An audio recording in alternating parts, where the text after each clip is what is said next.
Hola a todos, bienvenidos a este espacio curricular denominado Gastronomía 1.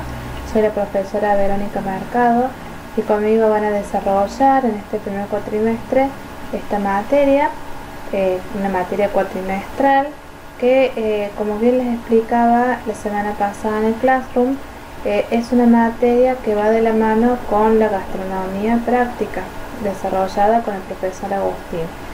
En este caso, los contenidos que vamos a ir desarrollando dentro de Gastronomía 1 van a ir de la mano y van a estar íntimamente relacionados con los contenidos que ustedes desarrollen en su práctica profesionalizante. Vamos a desarrollar en una primera instancia todo lo que tiene que ver con el alimento en sí, que es lo que estuvimos viendo en la clase pasada, en las dos primeras clases. Definición de alimentos, las condiciones de aptitud que tienen los alimentos, condiciones de aptitud, de no aptitud, sus condiciones de consumo, su origen, sus características. Esos son algunos de los contenidos que ya hemos venido desarrollando. A partir de este momento vamos a comenzar con el desarrollo de lo que son las operaciones culinarias, las operaciones que nosotros habitualmente desarrollamos en nuestra cocina para darle un sustento o un fundamento desde el punto de vista químico, ¿sí? Vamos a ver esos alimentos que nosotros cortamos, pelamos, cocinamos o le aplicamos algún tipo de técnica o procedimiento, cómo se van a ir transformando, cómo se van a ir modificando, dándole las características finales que va a tener ese producto que ustedes van a elaborar, ¿sí? Los platos que ustedes van a elaborar. Yo los voy a acompañar con Gastronomía 1 en este primer cuatrimestre y en el segundo cuatrimestre con Gastronomía 2. Estas materias, ambas materias son correlativas, ¿sí? Para poder cursar y aprobar Gastronomía 2, ustedes van a tener que tener cursado y aprobado Gastronomía 1, ¿sí? Pero no se preocupen que en el caso de no aprobar o de no quedar regular en Gastronomía 1, ya vamos a ver de qué manera ustedes pueden ir avanzando en su carrera sin que esto les genere que ustedes se atrasen, ¿sí? Pero bueno, eso ya lo vamos a charlar un poquito mejor cuando nos veamos personalmente, que esperemos que sea pronto. Bueno, tenemos que tener fe que va a ser pronto. Si yo personalmente no veo las horas de que esto se solucione, que todo mejore, que bueno, poder continuar con nuestras actividades habituales de la forma que nosotros lo tenemos programado, que lo venimos haciendo hace tiempo de la misma manera. Bueno, esto como que nos ha generado un cambio en nuestra forma de entender la enseñanza, de brindarle los mismos contenidos a través de espacios totalmente diferentes, ¿sí? Bueno, yo creo que se está logrando el objetivo, pero bueno, siempre es mucho más lindo y mucho más fluida la comunicación cuando se hace de manera personal, conocernos, tener contacto, conocerle sus caras, sus voces, quiénes se portan bien, quiénes se portan mal, quiénes charlan, bueno, esas cositas que hacen a lo que es la vida cotidiana del aula, que uno en cierta forma termina extrañando, ¿sí? Así que bueno, esperemos, roguemos y crucemos los dedos en que pronto vamos a encontrarnos en ese espacio, ¿sí? Bueno, vamos a comenzar con la clase de hoy. Vamos a trabajar, como les dije recién, con las operaciones, los procedimientos culinarios que ustedes desarrollen en la cocina. Y acá, en el siguiente cuadro, operaciones fundamentales, operaciones culinarias se llama así. En el siguiente cuadro, nosotros vemos cómo se clasifican estas operaciones fundamentales o estas operaciones culinarias. Y la vamos a tener dividido en 4 grupitos. O sea, todo lo que nosotros hacemos en la cocina lo vamos a dividir en 4 grupos. El primer grupo serían todas aquellas operaciones de tipo mecánicas, ¿sí? Estas operaciones mecánicas son aquellas operaciones o aquellas técnicas que nosotros vamos a aplicar previo a la cocción. Entonces después vamos a desarrollar un poquito más cada una de ellas. Las otras operaciones que vamos a trabajar son las operaciones físicas, que en la cual nosotros decimos que está implicado el calor, ¿sí? Ya vamos a ver cómo el calor va a actuar sobre los alimentos, ya sea cuando le apliquemos calor a un alimento o cuando le sustraigamos ese calor al alimento, ¿sí? Es la aplicación de calor o sustracción de calor. Después tenemos los otros dos grupos, que son las operaciones químicas y las operaciones biológicas, que son las operaciones con las cuales vamos a trabajar el día de hoy. ¿Por qué lo hago así de manera desordenada? Porque bueno, son operaciones que no vamos a ahondar demasiado, vamos a ver algunas generalidades. Entonces, bueno, en la clase de hoy, ya que vemos las cuestiones generales de las operaciones fundamentales o las operaciones culinarias, de paso vemos las operaciones químicas y las operaciones biológicas. ¿Vamos? Bueno, vamos a comenzar con lo que son las operaciones mecánicas, a describir las generalidades. Sí, ya en la clase que viene vamos a ir viendo todas las operaciones mecánicas que nosotros podemos llegar a aplicar dentro de nuestra cocina a los alimentos o a los ingredientes que nosotros habitualmente utilizamos. Y como bien les dije recién, las operaciones mecánicas incluyen a todas aquellas operaciones que se llevan a cabo previas a la cocción, ¿sí? Sin la utilización de ninguna de las otras operaciones, ni física, ni química, ni biológica. Ejemplo, cuando cortamos, pelamos, picamos, trituramos, son todas acciones en las cuales no hay utilización de calor. La fuerza que nosotros ejercemos es de tipo mecánica, con un cuchillo, con un pelapapa o con algún equipo que me permita desarrollar esta actividad sin que esto implique una modificación sustancial del alimento. Sí van a haber modificaciones, pero no van a ser sustanciales estas modificaciones. Esas serían lo que son las características de las operaciones mecánicas, ¿sí?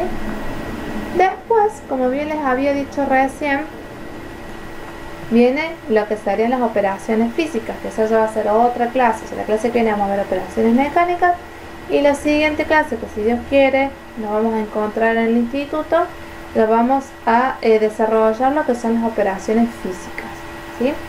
Y acá, como les decía recién, cuando hablamos de operaciones físicas decimos que hay una aplicación o una sustracción de calor. ¿Qué hago cuando yo aplico calor? Cocino, ¿sí?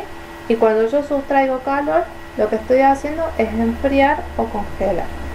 Entonces, en este caso, lo vamos a dividir de esa manera: aplicación de calor, cocción, ¿sí? Yo lo que hago es generar cambios definitivos en el alimento, ¿verdad? Yo no puedo volver a las características anteriores a la cocción.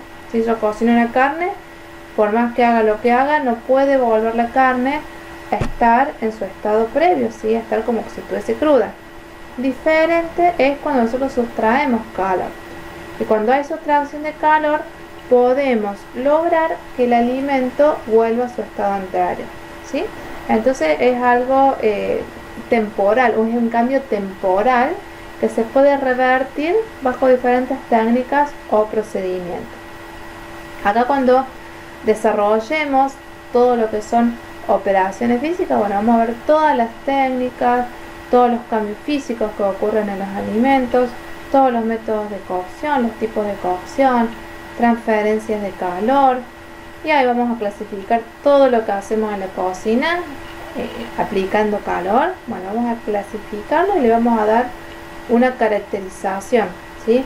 En cuanto a lo que son características del producto, características del procedimiento, cómo hacer mejor cada uno de estos procedimientos, cuáles son los cambios que se generan en los alimentos, a qué temperatura se terminan cocinando los alimentos, ¿sí? Y cuando veamos todo lo que tiene que ver con sustracción de calor, vamos a ver la refrigeración, qué pasa cuando un alimento se refrigera, ¿sí? ¿Por qué refrigeramos los alimentos? Vamos a describir un poco qué ocurre ahí, qué ocurre cuando nosotros le quitamos el calor al alimento o le aplicamos frío a ese alimento. ¿Para qué lo hacemos? ¿Qué estamos buscando con esto? Y lo mismo para lo que es la congelación. Y dentro de lo que es congelación, acá no está, pero podríamos citar dos tipos de congelación: una congelación rápida y una congelación lenta. Lo que nosotros intentamos siempre, que lo que buscamos o lo ideal sería, es que la congelación sea siempre de modo rápida, ¿sí? Para que no se altere tanto las cualidades del producto. Y si estamos hablando de estos cambios temporales del alimento, logremos que el alimento sea lo más parecido al alimento original una vez que se descongela, ¿sí? O sea, que el alimento conserve las cualidades lo más parecidas posibles, lo más similares posibles, previo a su congelación. Y lo que vamos a desarrollar la clase de hoy, como les decía, que es bastante corto, tiene que ver con las operaciones químicas y las operaciones biológicas. Dentro de lo que son las operaciones químicas, decimos que corresponden a la aplicación de sustancias químicas, valga la redundancia, sobre los alimentos con diferentes objetivos. ¿Cuáles son estas sustancias químicas que se les suelen agregar? Diferentes tipos de sales, ¿sí? Se les suelen agregar diferentes tipos de ácidos, por ejemplo el ácido acético, que es el vinagre, o se le puede agregar alguna sustancia química como ser un aditivo, ¿sí? Los aditivos van a tener como funciones bastante específicas, ¿sí? Ya es todo como un capítulo aparte hablar de los aditivos, porque son muchísimos los que podemos aplicar, y los podemos aplicar con diferentes fines u objetivos. Por ejemplo, para colorear, para saborizar, para aromatizar, como emulsionante, como conservante. Entonces, esas sustancias químicas encontramos diversos usos, pero siempre el uso de estos aditivos alimentarios tiene que estar permitidos y autorizados por el Código Alimentario Argentino, ¿sí? Si no, no se pueden utilizar esas sustancias químicas. Por ejemplo, un caso muy conocido es el caso del bromato. El bromato es un aditivo alimentario que se aplica en las harinas, así como un mejorador de las harinas, que hace que las harinas se conserven mejor, que tengan mejores migas, más esponjosidad, pero después de su uso se identificó que eran bastante nocivos para la salud. Entonces, bueno, en ese caso el Código Alimentario Argentino prohibió la incorporación del bromato para la elaboración de panes, ¿sí? Otro ejemplo que yo les puedo citar en el cual no se puede aplicar el aditivo, por ejemplo, la coloración de masas o de pastas con la utilización de colorantes, como por ejemplo yo no puedo hacer un pan coloreado de color violeta y comercializarlo de esa manera, porque dentro del capítulo de panes el Código Alimentario Argentino me dice que no puedo, o sea, que no está permitida la utilización de estos colorantes, ¿sí? Así vamos a encontrar con todo lo que son las prohibiciones, todos los que son aditivos que están utilizados correctamente. Por ejemplo, si yo hablo de conservantes, para citarles otro ejemplo, la leche es un producto que tiene una conservación de tipo natural, por decir, es un procedimiento físico que se le aplica, que es la pasteurización, ultrapasteurización o ultra alta temperatura. En este caso está prohibido la utilización de un conservante, ¿sí? Para prolongar su vida útil. En el caso de los aditivos alimentarios, estos aditivos se puede utilizar solo si su uso está justificado, ¿sí? Tiene que haber una razón por la cual yo use un aditivo. No lo puedo usar porque sí, porque a mí me parece, porque me va a gustar que quede la leche coloreado de color celestita, va a quedar más lindo. No, eso no lo podemos hacer. Tiene que estar justificado. No tiene que haber ningún otro procedimiento tecnológico que reemplace el uso del aditivo. El ejemplo de la leche que les dije recién. Si yo puedo, a través de la pasteurización, ultrapasteurización o ultra alta temperatura, prolongar la vida útil de la leche, no tiene justificativo utilizar un aditivo. ¿Estamos? Bueno, no vamos a seguir ahondando mucho sobre lo que son los aditivos, pero esas son las características de esas sustancias químicas que habitualmente nosotros encontramos que se incorporan en los alimentos, ¿sí?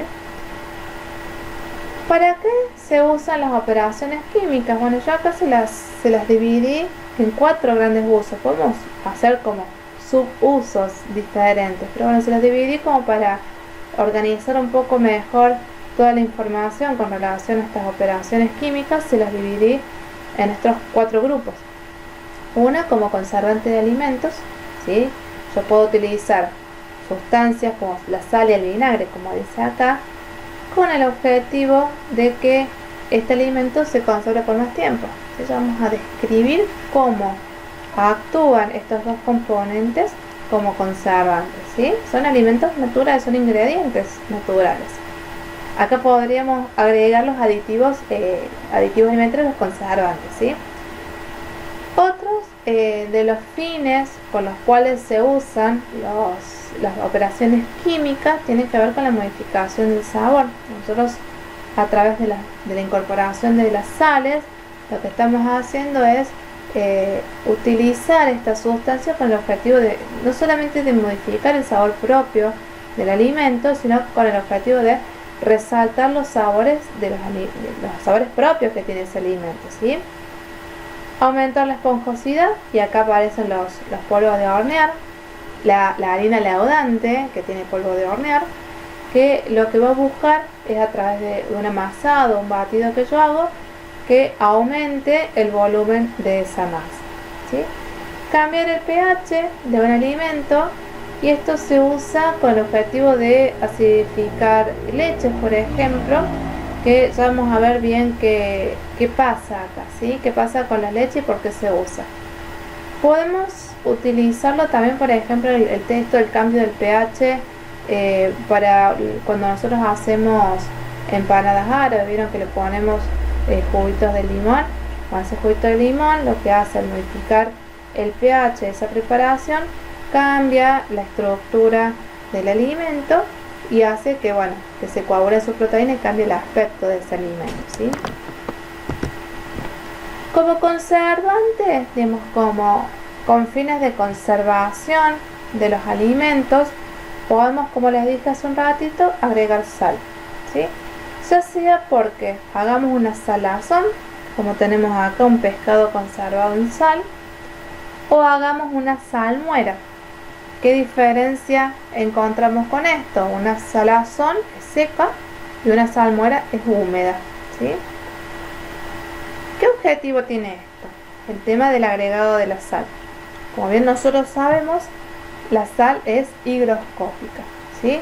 ¿Qué significa esto? Que tiene la capacidad de captar la humedad, ¿sí? Absorbe la humedad.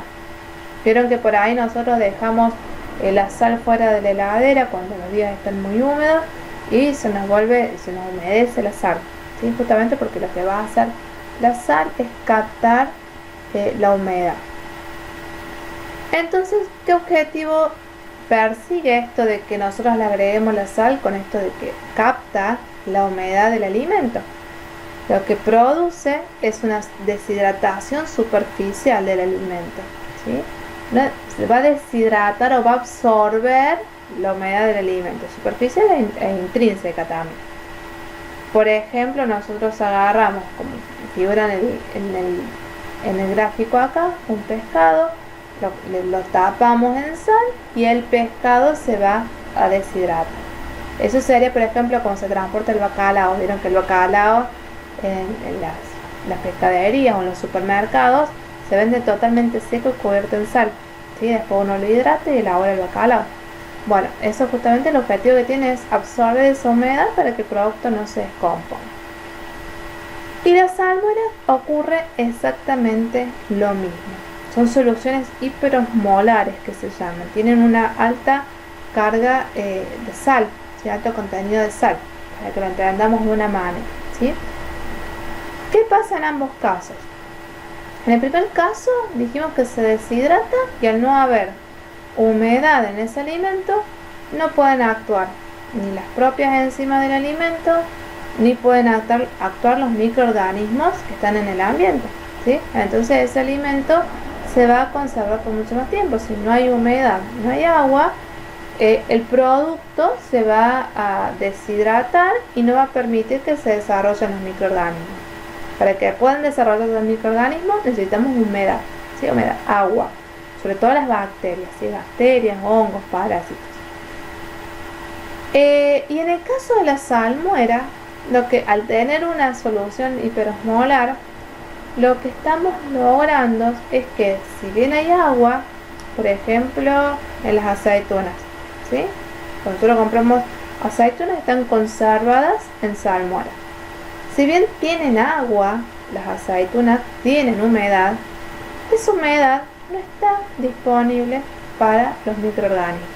Está unida o está ligada a la sal, entonces como que está ocupada haciendo otra cosa el agua, ¿sí? Entonces no permite que que los microorganismos tomen esa humedad y se puedan desarrollar, ¿sí? Entonces por esa razón es que si bien son alimentos húmedos en cuanto a su composición, no tienen lo que se llaman baja disponibilidad acuosa, baja actividad acuosa. El agua no está libre para que los microorganismos puedan actuar, se puedan multiplicar y puedan desarrollar cambios en los alimentos, ¿sí? La otra sustancia que se utiliza como conservante para conservar los alimentos son los ácidos, pH ácido, ¿sí? Si ustedes recuerdan del colegio, pH significa potencial de hidrógeno, es una unidad de medida que nos permite medir la alcalinidad o la acidez que tiene un producto, ¿sí? Y esa escala se mide desde el 0 al 14. De 0 a 7 es un pH ácido y de 7 a 14 es un pH alcalino. 7 es un pH neutro, ¿vale? Dentro de los alimentos que nosotros utilizamos, ¿qué tiene pH ácido? El vinagre, el limón, el acheto, las naranjas, todos los cítricos tienen pH ácidos, ¿sí?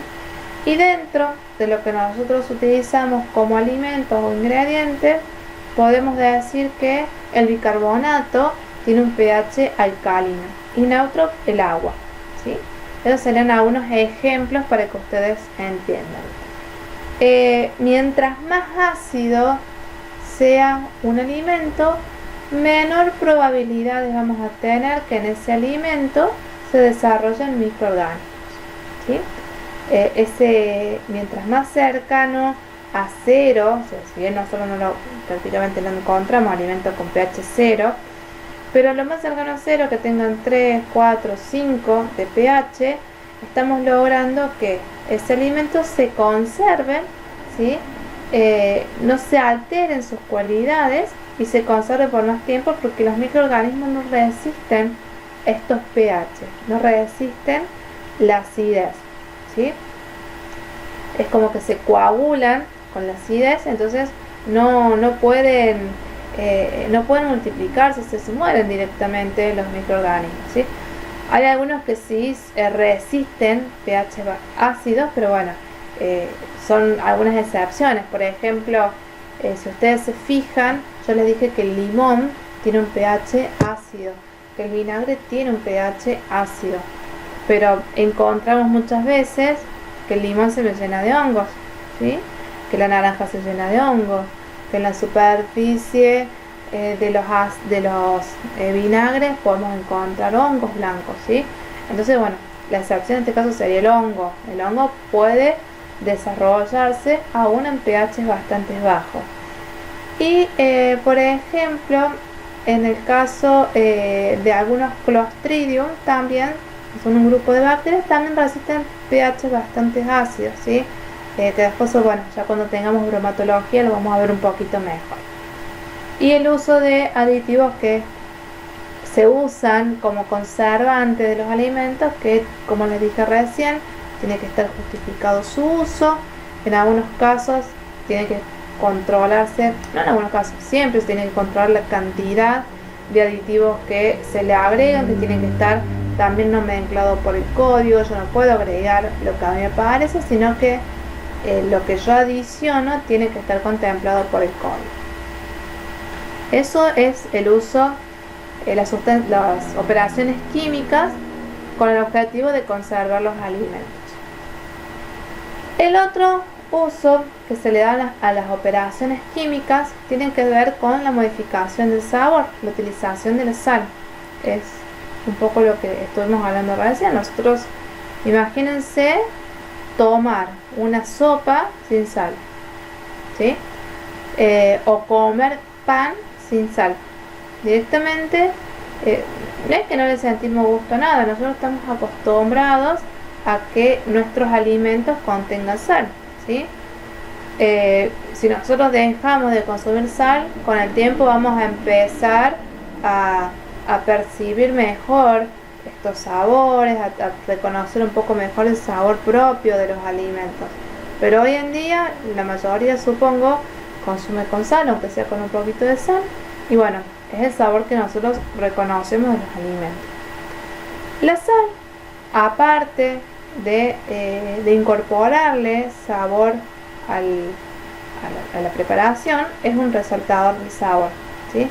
Si yo le agrego sal, por el ejemplo que les dije recién, si yo hago un pan sin sal, no le siento gusto prácticamente nada, pero si yo le agrego sal, lo sentimos el gusto de todos los otros ingredientes, ¿sí? Es como que resalta el sabor de los otros ingredientes.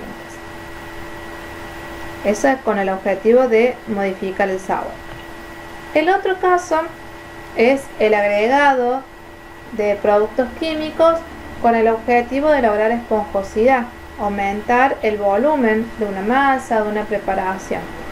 En este caso, lo que nosotros utilizamos es el polvo de hornear, ¿sí? El polvo de hornear, podemos ver cómo lo podemos reemplazar a este polvo de hornear para aumentar el volumen de una masa.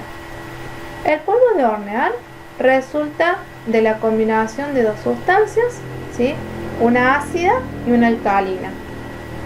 La sustancia ácida es el ácido tartárico o cremor tártaro, y la alcalina es el bicarbonato de sodio. Esas son las dos sustancias que se van a combinar para la formación del polvo de hornear. Este es el clásico, ¿sí? Hay otros tipos de ácidos o alcalinos que podemos llegar a encontrar que se combinan, pero esto es lo más común que vamos a encontrar. ¿Qué pasa cuando una sustancia ácida se combina con una sustancia alcalina, medio húmedo? Se produce efervescencia, ¿sí? Si nosotros agarramos bicarbonato de sodio, le agregamos unas gotitas de limón, vamos a ver que empieza a hacer burbuja, ¿sí? Lo mismo pasa con el polvo de hornear. Cuando el polvo de hornear nosotros le incorporamos a una masa en contacto con la humedad, ese polvo de hornear comienza a tener esa reacción de efervescencia, que cada una de esas burbujitas lo que contiene es dióxido de carbono, ¿sí? Y eso hace que la masa se expanda. Es importantísimo cuando usamos este tipo de acción química que inmediatamente cocinemos. Por ejemplo, hacemos un bizcochuelo, le ponemos harina leudante que contiene polvo de hornear, o tiene cremor tártaro y bicarbonato, lo llevamos inmediatamente al horno, porque si no, esas burbujas que se han formado, lo que va a pasar es que se van a terminar escapando y se me va a aplastar la preparación, ¿sí? Como les decía recién, lo podemos reemplazar a esto con algo casero. Por ejemplo, yo no compré el polvo de hornear, me olvidé de comprar el polvo de hornear, pero si tengo bicarbonato, bueno, voy a utilizar ese bicarbonato para hacer un bizcocho, en el mismo caso, y le voy a agregar puedo poner jugo de limón, cáscaras de limón, jugo de naranja o el mismo vinagre que se le puede agregar a una masa, ¿sí?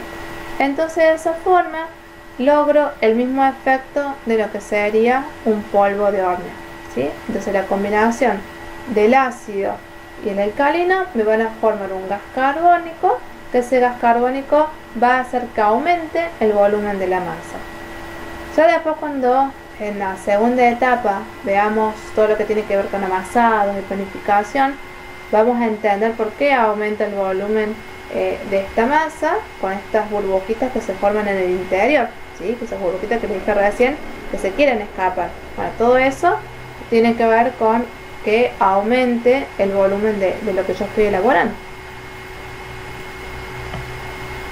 Y otro de los usos que se le da a las operaciones químicas tiene que ver con el objetivo de modificar o cambiar el pH, en este caso de la leche, ¿sí?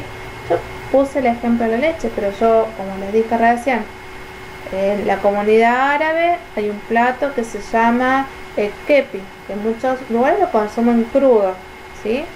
Entonces le agregan a la carne molida, o a la carne picada, le agregan jugo de limón, y eso hace que las proteínas coagulen, cambien su aspecto y los consumen de esa manera. Importantísimo, esto que les acabo de mencionar, nunca digan que es cocina, ¿sí? Para que exista cocción tiene que haber calor.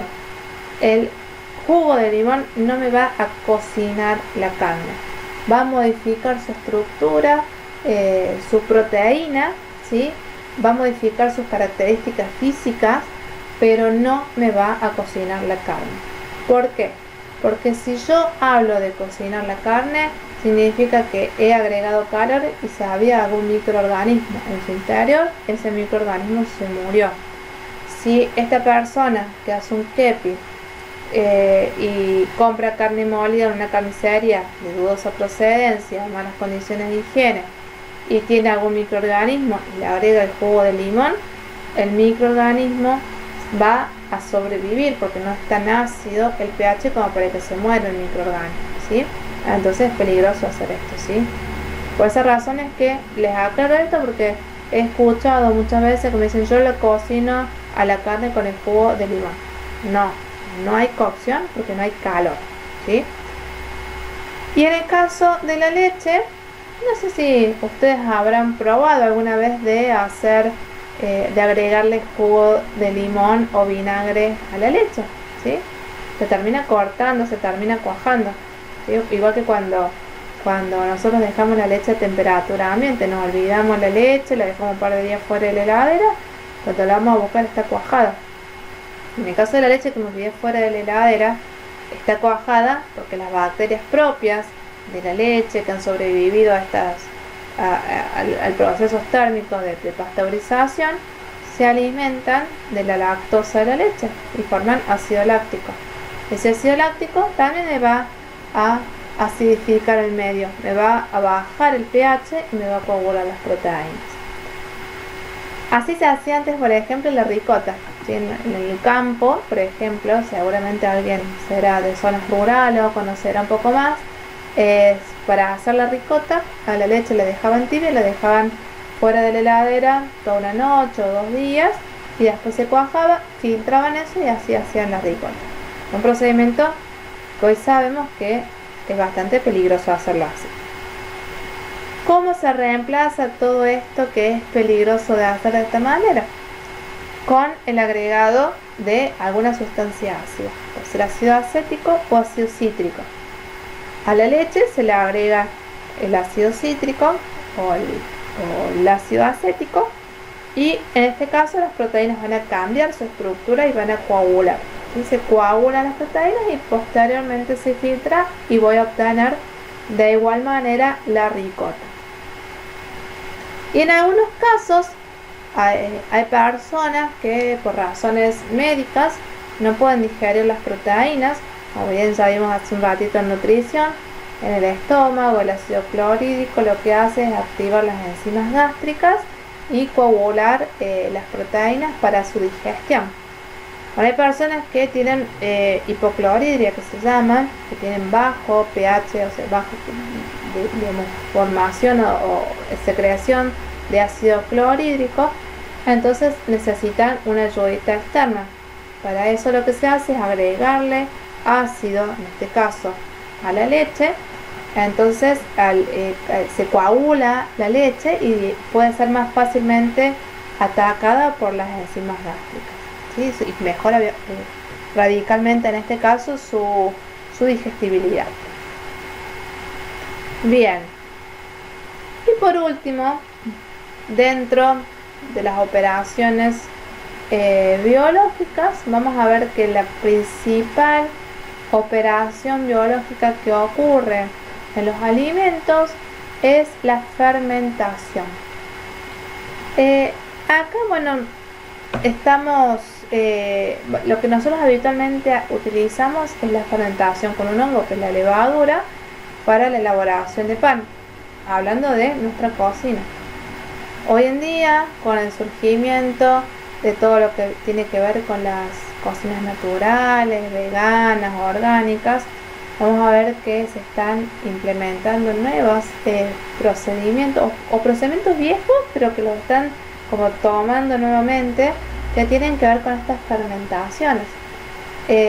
Por ejemplo, la elaboración del kéfir, el kéfir de agua, el kéfir de leche, entre otras preparaciones. El chucrut también se hace con fermentación.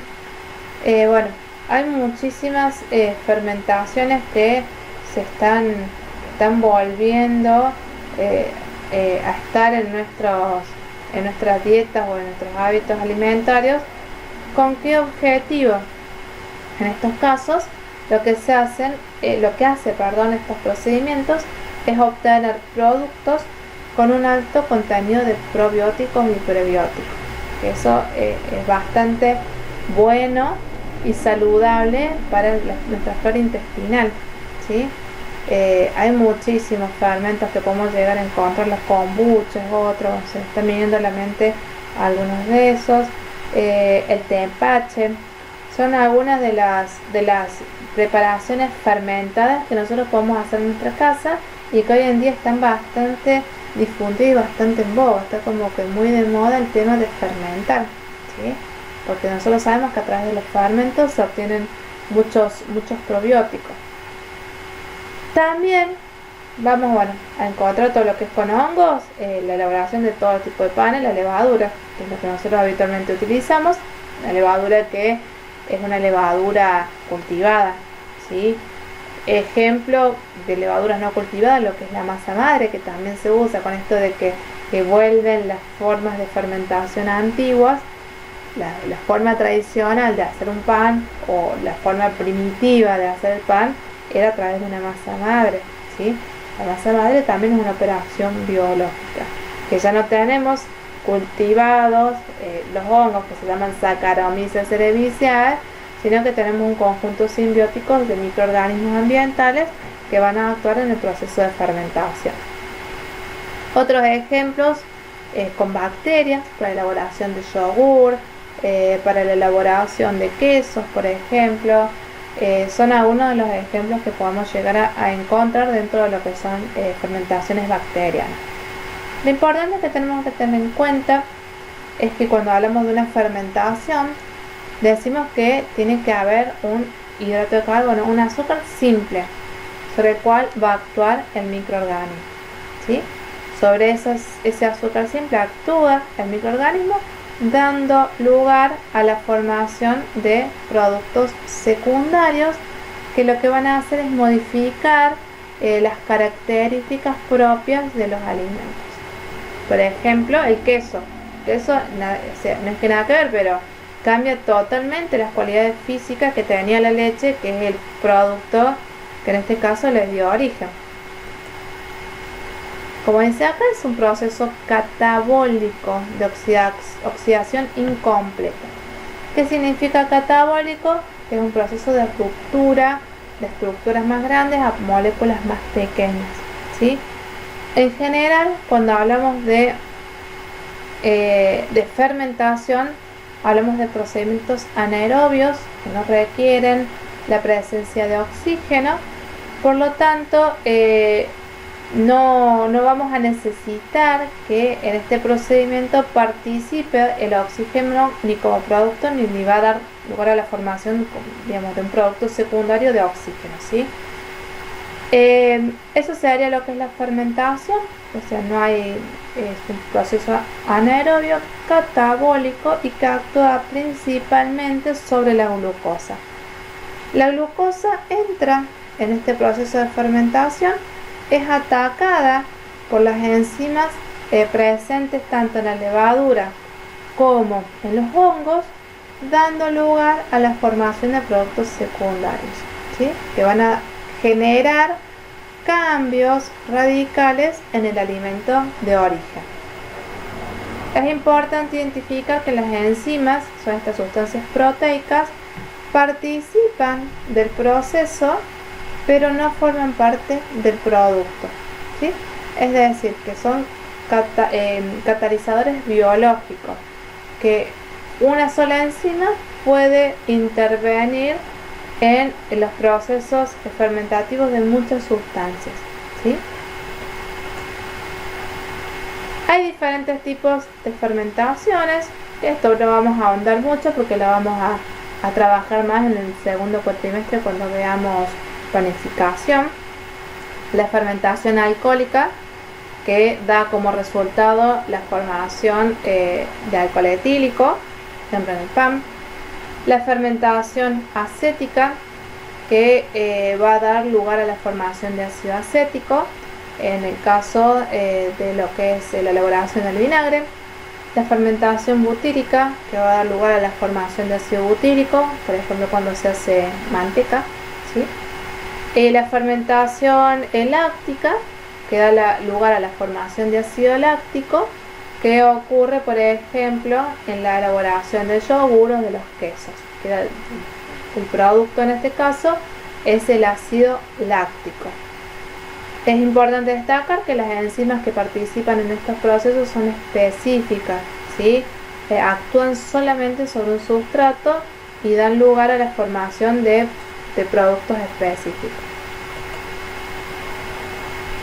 Y aquí tenemos lo que serían algunos ejemplos. Bien, siempre participa la glucosa, salvo acá en lo que es fermentación láctica, que actúa sobre la lactosa. Si las enzimas van a actuar específicamente sobre la lactosa. Acá tenemos algunos ejemplos de microorganismos que van a participar en estos procesos, ¿sí? Y los productos que vamos a obtener, por ejemplo el dióxido de carbono con el ácido propiónico, el ácido láctico, las saccharomyces, que son las levaduras que se usan para lo que es la elaboración de cervezas, vinos y panes, dan lugar como resultado, como producto, a la formación de dióxido de carbono y alcohol etílico. Las bacterias que participan en lo que es el acetobacter, que participa en lo que es el proceso de elaboración, de producción del ácido acético o el vinagre, van a dar justamente como producto, como resultado final del ácido acético, ¿sí? Entonces las fermentaciones son bastante variadas. Nosotros habitualmente consumimos muchos productos que son fermentados, productos industriales que son fermentados, ya sea porque se le incorporan bacterias o porque el ambiente en el cual se elaboran estos alimentos tienen estos microorganismos que van a participar en los procesos fermentativos de transformación, dando lugar a productos de características particulares. Acá tenemos algunos ejemplos de productos derivados de la fermentación. Dentro de lo que son bebidas, la cerveza es una bebida fermentada, la sidra, el whisky, si bien es una bebida destilada, para poder obtener whisky primero tiene que haber un proceso de fermentación de granos, ¿sí? Granos de trigo, de cebada, etc. La fermentación del vino, para la obtención del vino se fermentan las uvas con los microorganismos que están en la superficie del ollejo. Cereales, bueno, todo lo que son panes, pasteles, etcétera, las harinas, eso se obtiene mediante el proceso de fermentación. La harina de trigo no es que se obtiene por fermentación, sí que los azúcares de la harina de trigo se fermentan para la obtención de diferentes panes o panificados.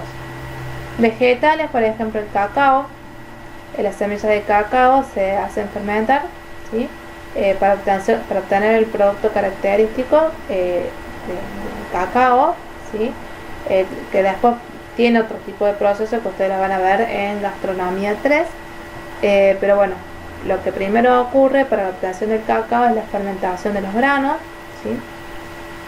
Entre los lácteos, la manteca que nosotros consumimos es un producto fermentado. La leche se fermenta y se obtienen diferentes productos, como por ejemplo el queso, los quesos, todas las variedades de quesos que podemos encontrar, los yogures.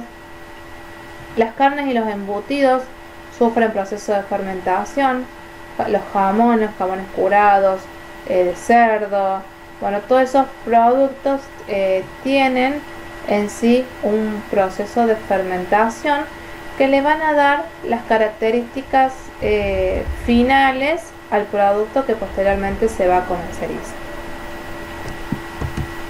Bien, bueno, esto es un pantallazo general sobre lo que son las operaciones fundamentales, las operaciones culinarias que se pueden aplicar dentro de la cocina.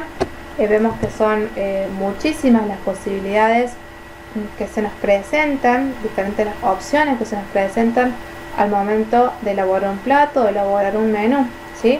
Dependiendo de lo que nosotros vamos a elaborar, va a ser cuál es la técnica o la operación culinaria que nosotros vayamos a aplicar sobre ese alimento. Es importante destacar que cualquier operación culinaria que nosotros realicemos, que nosotros apliquemos sobre un alimento, va a generar cambios mínimos, como pueden ocurrir en las operaciones mecánicas, o cambios sustanciales, como ocurre en lo que son operaciones físicas de aplicación de calor, o lo que ocurre con la aplicación de alguna sustancia química o biológica también, ¿sí? Entonces, sea cual fuere la modificación que ocurre, sabemos que el alimento ya no vuelve a ser el mismo, ¿sí? Entonces, esos cambios son importantísimos que nosotros los identifiquemos para poder aplicar correctamente las diferentes técnicas culinarias. Bueno, terminamos la parte teórica por hoy. Vamos a continuar ahora con el chat, que lo vamos a tratar de hacer lo más ordenado posible, ¿sí? En primer lugar, vamos a ver o trabajar sobre lo que es el contenido de la clase, si hay alguna duda o algunos ejemplos que podamos llegar a citar, así como hicimos la clase pasada, con los alimentos y la clasificación. Posterior a esto, posterior a que nosotros terminemos con las dudas, las consultas, vamos a hacer una actividad de aplicación, ¿sí? Que yo se las voy a activar apenas terminemos el chat. Ustedes la van a responder inmediatamente de terminada la clase y se va a enviar la respuesta en el momento que ustedes terminen de hacer la resolución de la actividad, ¿sí? Después de que hacemos esta actividad, retomamos con el chat, vemos las dudas que surgen posterior a la actividad, y con eso vamos a cerrar el contenido de la clase de hoy. Una vez que finalicemos los últimos minutitos de clase, los vamos a tomar para resolver o ver cualquier duda personal, particular o individual que ustedes tengan, o por ejemplo si tienen alguna duda sobre cursado, regularidad, asistencia, etcétera, ¿sí? Si les aclaro por acá, si lo hago lo más rápido posible, es que yo cuando nosotros empezamos las clases, yo les pido que ustedes me den el presente. Eso no significa que si no están, ustedes tienen ausente, ¿sí? Yo lo hago para un control personal, un control propio de la materia, para llegar a hacer un seguimiento de quiénes son los que están participando, nada más que eso, ¿sí? La asistencia va a comenzar a regir a partir de que nosotros retomemos nuestra actividad áulica. ¿Estamos? Y los trabajitos que nosotros hagamos no tienen nota, son actividades de aplicación. Recién las evaluaciones también van a comenzar cuando retomemos nuestra actividad académica. ¿Sí? Aclarado esto, los dejo y bueno, continuamos con el chat. ¿Sí?